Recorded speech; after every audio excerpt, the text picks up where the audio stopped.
So 10K steps. So 10K steps అనేది ప్రతి ఒక్కరు కంపల్సరీ వేయాలా? లేకపోతే ఇట్ వాజ్ జస్ట్ ఏ ట్రెండా? ఈ షార్ట్లో మనం దాన్ని తెలుసుకుందాం. సో బేసికల్గా సైన్స్ ఏం చెప్తుంది అంటే 7K స్టెప్స్ వేసినా సరే యాక్టివ్గా ఉంటారని సైన్స్ చెప్తుంది. మరి 10K స్టెప్స్ ఎందుకు? 10K స్టెప్స్ అనేది ఒక ర్యాండమ్ నెంబర్ మాత్రమే. ఒక ఫిగర్ ఫిక్స్ చేస్తే దాన్ని అందరు ఫాలో అవుతారు, దాన్ని రొటేట్ చేసుకుంటూ పోతారు. సో ఇది మాత్రమే.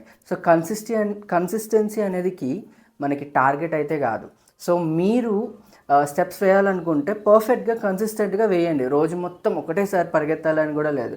మార్నింగ్ ఒక 5K వేసుకొని ఈవినింగ్ ఒక 5K అట్లా కన్సిస్టెన్స్గా లేదు. మీకు ఒక 3K అయితే 3K అట్లా మీరు మేనేజ్ చేసుకోవచ్చు.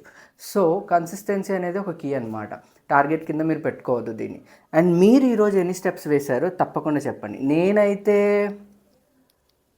4000 స్టెప్స్ మాత్రమే వేశాను. ఏమైనా డౌట్స్ ఉంటే తప్పకుండా కామెంట్ చేయండి. I will reply to everyone. Please subscribe mister Shastri. Thank you for watching.